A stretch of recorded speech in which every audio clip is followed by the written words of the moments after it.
The last pick, Broodmother. Yes.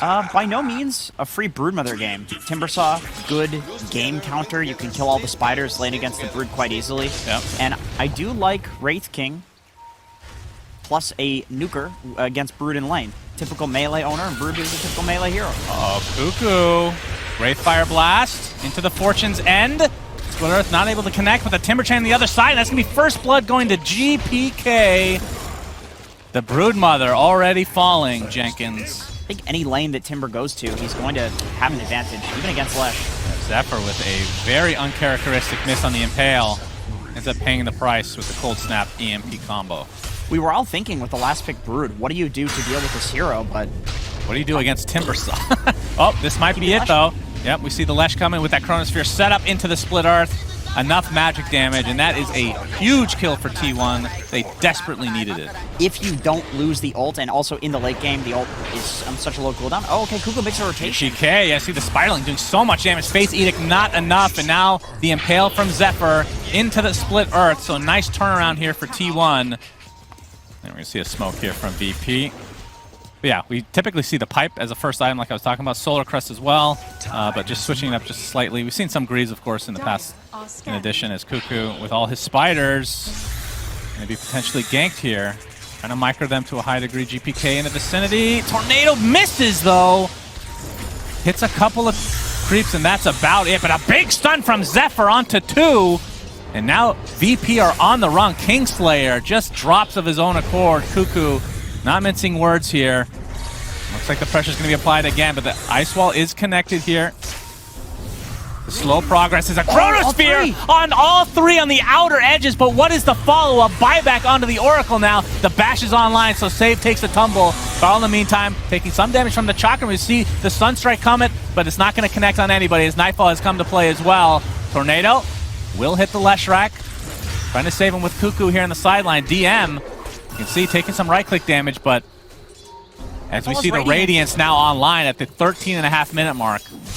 So Nightfall still with that second life, but... How is nobody dead? What's happening? Well, Lion did die. That counts as somebody. Wow.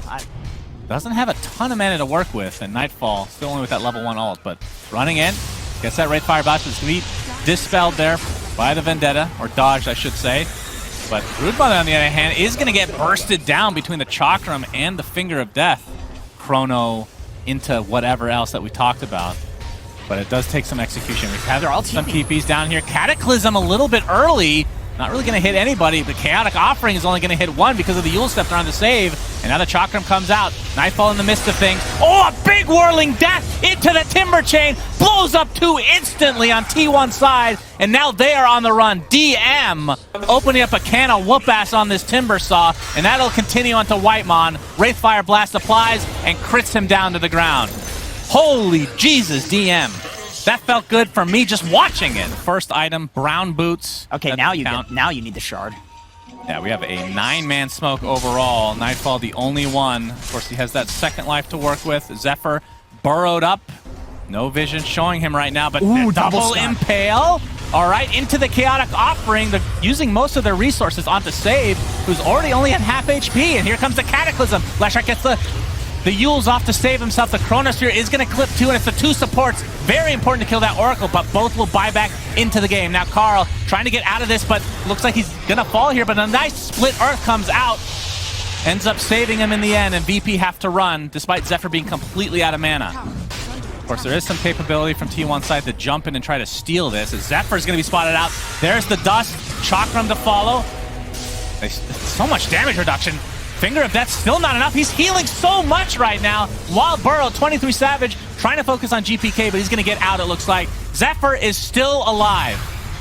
Chakram, Spike Carapace. Eventually, nope. Okay, DM running out of mana now. They're doing a great job of protecting Zephyr between the heals that he gets inherently with that Burrow and the Shadow Word. Yeah, they just don't do it fast enough, but this is looking a lot like game, was it 1? Where we had a little bit of a stall here as we see the side cam onto Zephyr. Very important. Impale is going to connect. All right, the mana burn doing quite a bit. Nightfall going to get purged off. And he's ready to go back in again. Keep an eye on those polygons on the bottom of your screen as Roshan's getting quite low. Let's see if Cuckoo Cow can Patty go can in hit and out of the stun. pit, no He problem. does. It's another aspect that we didn't really talk about. Splitter's going to connect again. This time they're going to go on save. BKB popped by 23 Savage. That is going to be enough to take out the support, and they know he does not have buyback. And now the pressure being applied to the Wraith King. He's going to go down, but that is the first life. I believe he does have Shard. Chronosphere just to ensure that they get this Roshan. Looks like Savage gets the snatch, so the actual Roshan ended up going to VP, but the Chaotic Offering now used in retreat here as VP attempting to get out. Deafening blast applied there, but Nightfall completely surrounded and will finally be brought down. Didn't even have his Radiance on, by the way. The issue. If they can get Lion on top of somebody where he doesn't just immediately die, then it's going to be a lot of damage. Onto Nightfall. Zephyr not going to be able to hit the Impale there, but you can see the army of spiders are here. And the mana burn, again, not going to really matter too much in terms of the second life for Nightfall because of the Shard, but still pretty annoying that he can't stun anybody. Zephyr is taking literally 0 damage. I mean, it's percentage heal versus percentage damage. Which wins in the end? Oh, Cataclysm combo, it's a double! It's not even that much damage though now. 23 Savage gets off the Chronosphere. Gonna focus on the Invoker, but there's the false promise that you talked about. Trying to do the damage through that with the Impale to follow. The burrowed Nyx is available still, getting those burrows or the stuns constantly as we have the Chakram. Nice Impale again from Zephyr, saving his teammate, but it looks like the Lesh will finally be bursted down. Chaotic Offering was never used. They actually took out the Warlock immediately as Save getting right-click now with Cuckoo's ult as well, and Kingslayer in the trees. Double kill for Cuckoo. Radiance. This last few minutes. Yeah, so mostly the... T1 is in control right now. Oh man, the Vendetta with 23 Savage applying some right clicks. Time dilation applied. A bash again. DM. Timber chains to safety, but Cuckoo's here as well. So it looks like it's going to be the death of him. He has the flamethrower. Annoying to deal with, but not annoying enough. As a greedy carry player, he will never be caught dead buying that himself. Yeah, of course. Oh, GPK actually pops his refresher, or we see the Cataclysm come online. The creeps. The Meteor is there with the Spike Carapace, and yikers. Well, who knew that Broodmother counter. That's so strange. That is such a random thing, as T1 very close to winning this tournament in this best of 5, game 5. They get that mid-racks. Invoker's dead for 45 seconds, so this, I would think, is minimum 2 racks. Of course, the tier 2 still up top in that bottom lane. Triple Chrono! 3 heroes! Save takes a tumble, big Impale, only connecting on one, maybe not so big after all, but there's the save onto DM. He can go back to base, but now the pressure is onto the Wraith King. That is the first life to come, but 23 Savage wants to go for the support, doesn't get into the fountain though.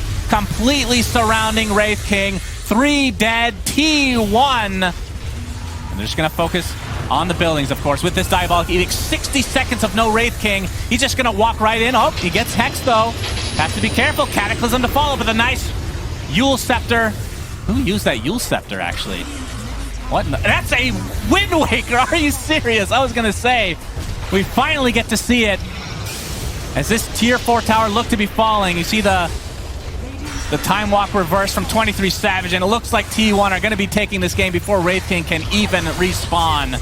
T1 looking so good. Another Cataclysm, but that one actually did decent damage, but it is over. T1 are your ESL ONE Summer 2021 Grand Champions.